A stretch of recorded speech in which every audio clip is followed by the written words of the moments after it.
Sir नमस्कार। नमस्कार नमस्कार। सर जैसा कि मैंने डिटेल आपको भेज दिया था, आप तो उससे वाकिफ हो गए होंगे कि क्या मैटर है थोड़ा बहुत। जी जी। और पहली बात तो आप ऐसा कुछ भी मुझे नहीं बोलेंगे, जैसे कल आपने मीटिंग में एक आदमी को किसी को बहुत धो दिया, मैं सुन रहा था, तो ऐसा कुछ भी। पहली बात। दूसरी चीज की मेरा मैटर ये है कि मैं 5,01,250 रुपया तब जमा कर दिया। एपी सिंह हमारे जो एसोसिएट थे, उनका ना आज तक पता चला उस समय से, ना कोई बातचीत हो पाई कि हम उनसे कुछ कहें या ना कहें। अरे हम भी चाह नहीं रहे थे कि एफआईआर के चक्कर में पड़े, लेकिन जिस समय हम गए थे वहाँ पे काफी भीड़ थी और नतीजा ये हुआ कि सारे लोग ने कहा कि सब लोग एफआईआर कर रहे हैं, आप लोग आए हैं। कोई 100 नंबर की पुलिस को बुला लिया था, तो वो आया था तो बोला कि आप लोग भी एफआईआर कर दो। जब सारे लोग कर रहे हैं तो इसी उसमें हमने भी एफआईआर कर दिया। लेकिन ये सब चक्कर में तो मुझे पढ़ना भी नहीं है, और मैं चाहता हूँ कि वास्तव में मतलब अगर आप चाहेंगे तो ये हम लोग वापस ले लेंगे। बोलिए आपने। हाँ बोल लिया, आप बताएं सर। अखिलेश जी, सबसे पहले तो आपसे मैं ये जानना चाहता हूँ, आप हमारे कस्टमर है, क्लाइंट है, आपने ये बात क्यों कही कि आप ऐसा कुछ नहीं बोलेंगे? आपको ऐसा क्यों लगा कि मैं ऐसा कुछ बोलूंगा जो आपको?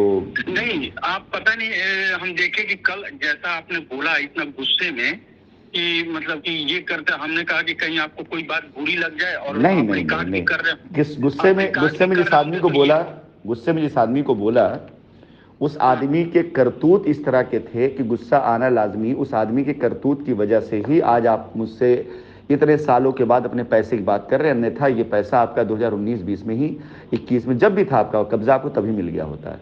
इन जैसे वाहियात दो कौड़ी के लोग, मैं ऐसा गुस्सा नहीं करता हूँ। देखिए, मेरा गुस्सा व्यक्तिगत नहीं था। एक मिनट मैं स्पीकर पे दे दूं, मेरी वाइफ भी सुन रही है। हाँ ठीक, कोई बात नहीं, बिल्कुल बिल्कुल बिल्कुल करिए। मेरा गुस्सा इसलिए नहीं था, व्यक्तिगत नहीं था कि मेरा उससे कोई लेना। मेरा गुस्सा इसलिए था कि उन जैसे वाहियात लोगों के चक्कर में आज हजारों कस्टमर वो परेशान चल रहे हैं। भाई मुझे क्या शौक लगा है कि मैं दुबई से बैठकर जूम मीटिंग 3-3 साढ़े 3 घंटा गला फाड़ के करूं?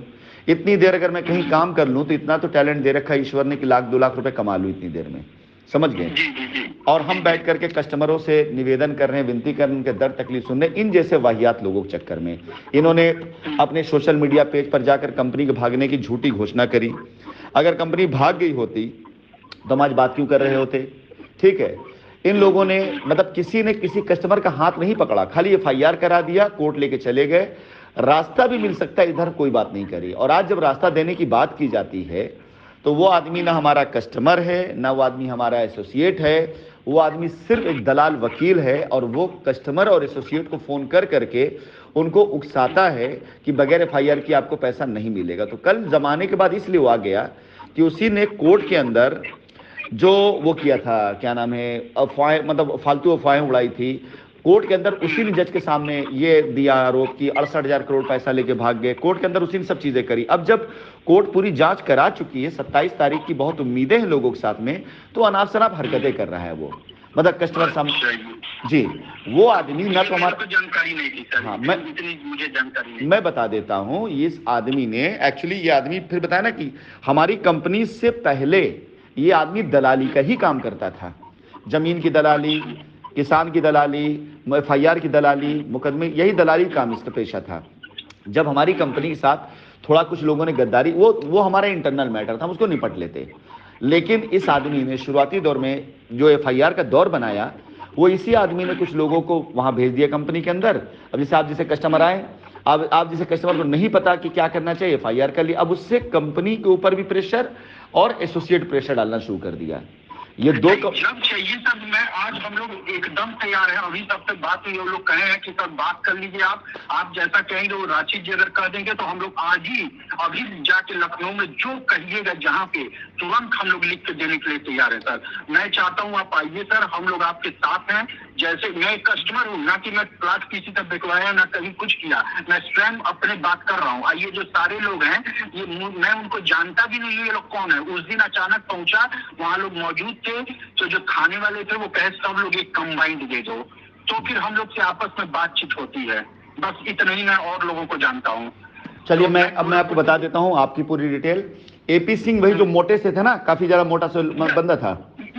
हाँ, मैं जानता हूँ जिसकी वो टीम विक्रांता का बंदा था, वो अपने आप में ही एक ऐसा बड़ा करप्टेड आदमी था, उसने लाखों रुपए लोगों को बर्बाद किए थे। खैर मैं आपको इसलिए बता रहा हूं कि मुझे अपनी कंपनी का हर एक कस्टमर, हर एक बंदा याद रहता है।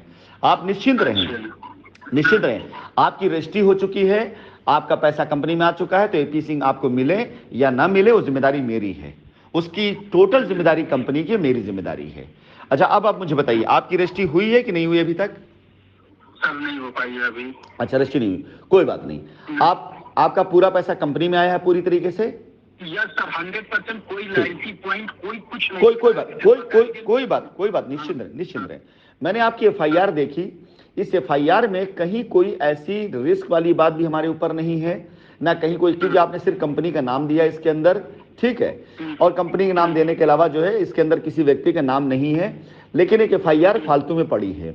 और आप ये मान के चलें, ये एफआईआर आपकी वापस लें या ना लें, दोनों में आपका पैसा आपको या आपका प्लॉट आपको मिलना ये कंपनी की जिम्मेदारी है। लेकिन मैं आपसे यही निवेदन करूंगा कि एक परंपरा मैं स्टार्ट करने जा रहा हूं कि जो कस्टमर वाकई में कहीं से भी उसको बरगला दिया गया, बिना एफआईआर कर लिया, क्योंकि होगा क्या ना कि कल जब मामला सेटलमेंट की तरफ जाएगा तो एफआईआर वालों के ऊपर बाकायदा जांच हम लोग इसलिए करवाएंगे कि चेक किया जाए कि सब सही कि नहीं। अगर आपकी चीजें उस क्रम में आती हैं तो करीब 3 से 4 महीने 5 महीने लग जाएंगे, क्योंकि ये एफआईआर अगर हुई है तो डिपार्टमेंटल जांच इसके अंदर होगी, हम इसके ऊपर क्लीन चिट नहीं दे सकते। डिपार्टमेंटल जांच यानी जैसे भी कंपनी का प्रोसेस चला है ना, वैसे एफआईआर वालों का प्रोसेस चलेगा कि आपसे बुलाकर आपका बयान लिया जाएगा, आपसे पूछा जाएगा आपने पैसा कब दिया था, किसको दिया था, कैसे दिया था, कितना दिया था, और फिर जब तो उसमें आपका टाइम बर्बाद होगा। अब इस टाइम से यदि आप बचना चाहते हैं तो मैं आपसे निवेदन पूर्वक कहूंगा, ताकि आपको भविष्य प्रॉब्लम ना आने पाए, आप जा करके इस एफआईआर की वापसी का प्रोसेस आप शुरू कराएं।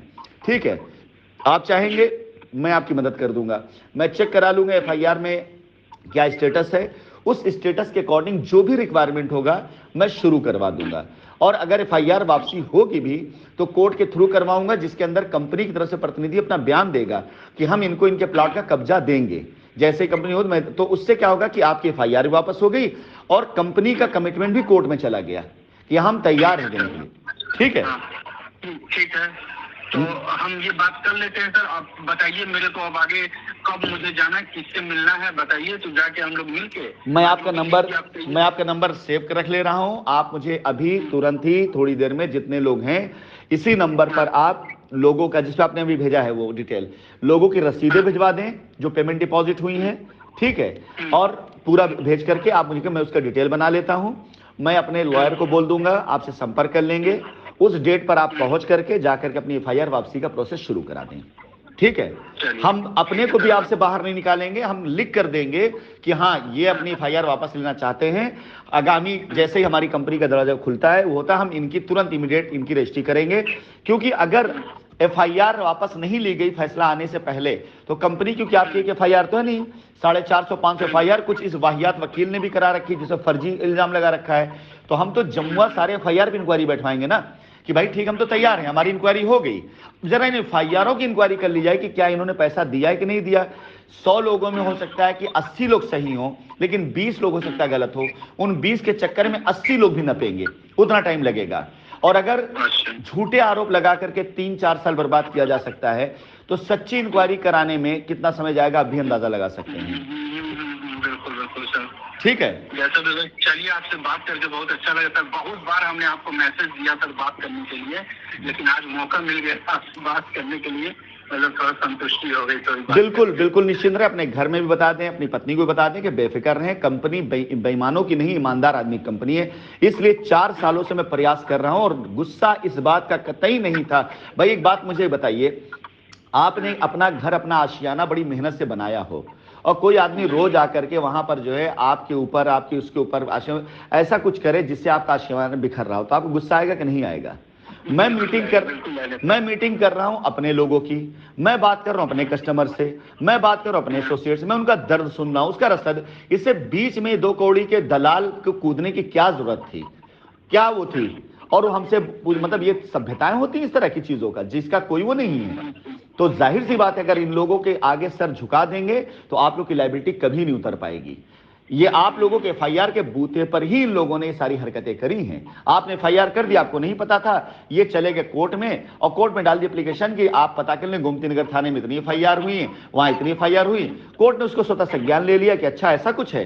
अब आपको तो नहीं पता, आप घर बैठे हुए हैं, लेकिन आप लोगों के एफआईआरों के बूते पे ही इन 2 कौड़ी के दलालों ने ये 4 साल बर्बाद किया आप लोगों का। ठीक है, चलिए सर, ठीक है, आप जैसा कहिएगा वैसा मैं करूंगा। आप जैसे कहिएगा वैसे। मैं रसीद तो भिजवा दे रहा हूँ। हाँ, रसीद भेजा प्लीज, रसीद भेजा प्लीज। ठीक है, thank you. Okay, thank you.